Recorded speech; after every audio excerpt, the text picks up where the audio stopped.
Halo guys, bagaimana kabar kalian hari ini? Mudah-mudahan tetap semangat, sehat jiwa raga. Bertemu kembali bersama Mimin di pembahasan alur cerita Donghua spoiler yang berjudul Peerless Battle Spirit episode 118, 119, dan 120.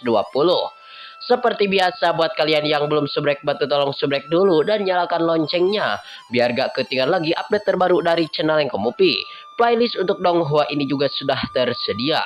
Jadi jika kalian masih bingung belum nonton episode sebelumnya, silahkan dibuka saja playlistnya. Namun mohon maaf, untuk hari-hari sebelumnya Mimin tidak bisa update ya geng, dikarenakan channel yang Komupi ini terkena dolar kuning. Jadi Mimin mohon bantuannya juga untuk kalian semua untuk bantu subrek channel yang Komupi 3. Nah, kalau sudah seperti itu tak perlu malas-malas ya geng, langsung saja kita digas.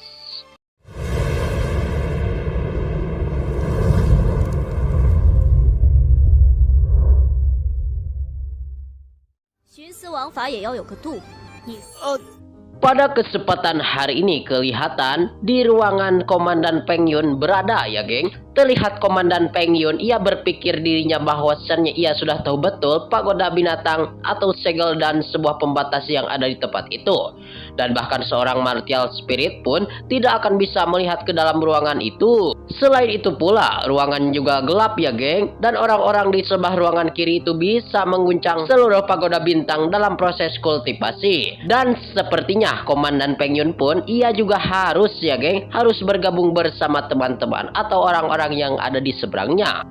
Singkatnya cerita, 4 hari pun telahlah berlalu. Chinan sudah berkultivasi di ruangan selama 4 hari itu. Lalu kelihatan Chinan membuka matanya dan sambil berkata bahwasanya luar biasa, tinggal sedikit lagi dia akan bisa menerobos ke ranah Martial High Spirit. Namun sekarang prioritas dirinya adalah kembali ke pangeran ketiga dan bersiap untuk pergi ke alam Dragon Abyss.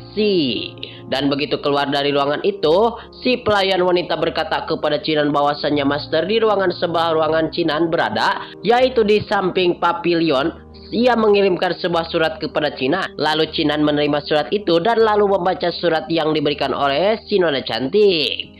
Dan bahwasannya dalam surat itu, sang pangeran dia berkata kepada junior yang sangat terkesan dengan menyaksikan kemampuan luar biasa dari senior di sungai binatang sebelumnya. Dan juga fenomena langka yang terjadi saat senior berkultivasi, dia ingin mengundang senior yaitu Chinan ke tempat dirinya untuk berpesta dan harap Chinan akan bersedia datang ke tempat dia. Dan begitulah kata-kata di dalam surat yang diberikan kepada MC kita Chinan. 听说这东西能永久停止的，难不倒你？ 武技天赋怕是更加。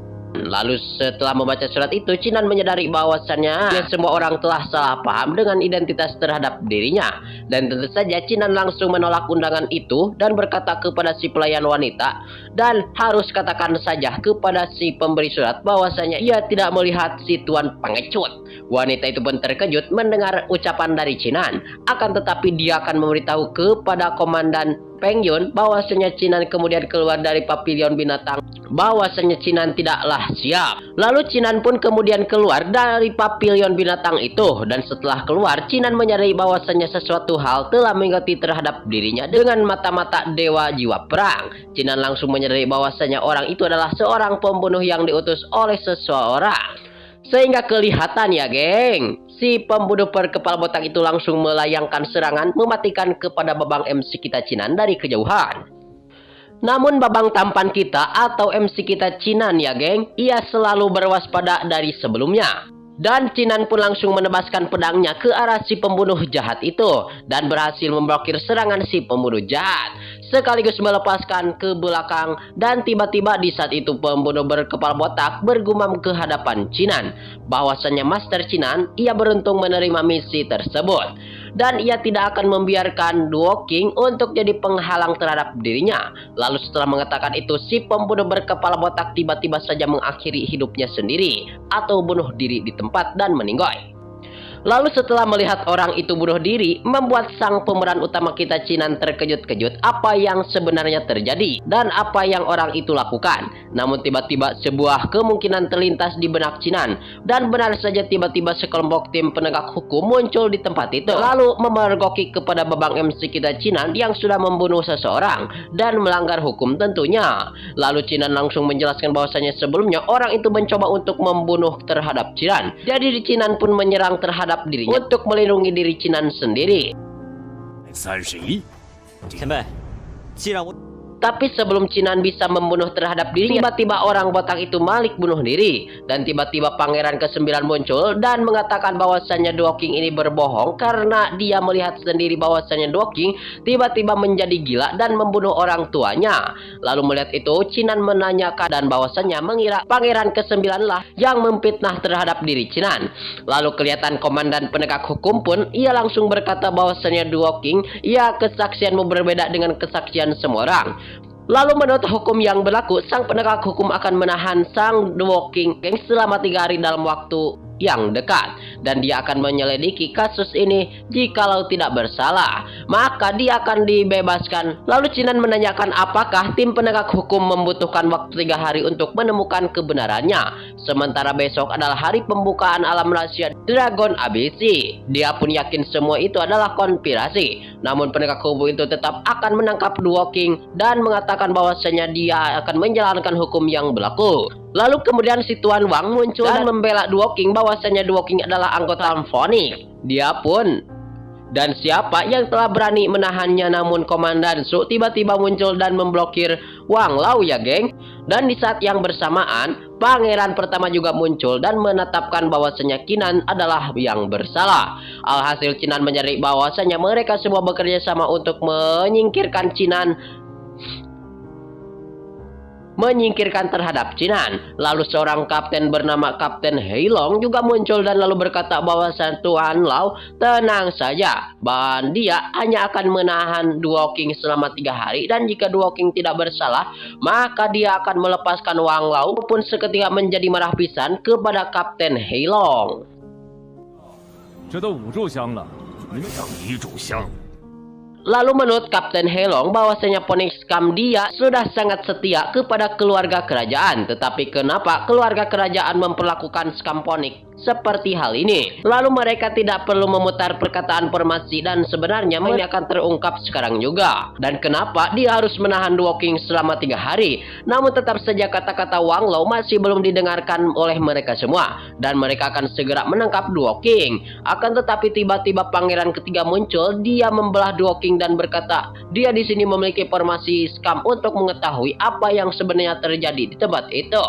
Lalu dia segera mengeluarkan alat kemampuannya dan langsung dinyalakan, dan semua orang dapat melihat bahwasannya apa yang telah terjadi sebelumnya. Dan memang seperti yang dilepaskan oleh Duoking memang tidak bersalah. Akan tetapi walaupun sebenarnya dia sudah terungkap masalah ini, tetapi Kapten Heilong menyalahkan bahwasannya jabatannya sebagai kapten tim penegak hukum, dia langsung saja memberikan perintah untuk menahan Duoking, sehingga kemudian wakil komandan Su mengambil tindakan. Akan tetapi Wang Lao langsung bergerak, namun Kapten Heilong langsung saja memblokir Wang Lao. Dan tetapi juga di satu sisi Duoking akan ditangkap. Tiba-tiba si tuan muda langsung datang, langsung berkata bahwasanya yakin komandan batalion, ia tiba-tiba muncul di tempat itu dan membela kepada Chinan. Hal itu pun membuat wakil komandan Su tidak menyangka bahwasanya komandan Jaud sendiri akan datang ke sini hanya untuk masalah sepele seperti ini atau masalah keresek. Namun walaupun Komandan Zhou telah muncul, Kapten Heilong tetap akan menangkap Chinan. Dia berkata bahwasannya Komandan Zhou dan penegak hukum harus ditegakkan hukum. Komandan Zhou yang tidak ingin berbicara omong-omong kosong, ia pun langsung melayangkan tinjunya dan menghantam kepada Kapten Heilong, sehingga membuat Kapten Heilong terhempas-hempas sejauh 5 meter ke belakang dan menyemburkan seteguk darah.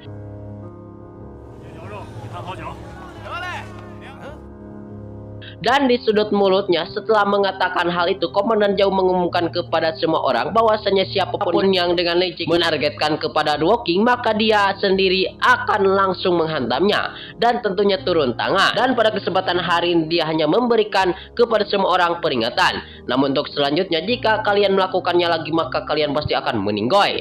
Mendengar itu semua orang paham dan lalu mereka semua pun pergi dari sana dengan ketakutan. Setelah semuanya masalah selesai, Qinan berterima kasih kepada Komandan Zhou. Sementara Komandan Zhou memberikan Qinan tas penyimpanan Qian Kun berisi batu Yuan. Kemudian Pangeran Duoking untuk berpamitan untuk pergi ya geng kepada Qinan. Namun, scene ini juga sekaligus menutup perjumpaan kita di episode kali ini ya geng. Terima kasih buat kalian yang sudah subrek. Terima kasih buat kalian yang sudah nonton sampai habis. Mohon maaf bila banyak kesalahan dan kekurangan. See you next di video pembahasan.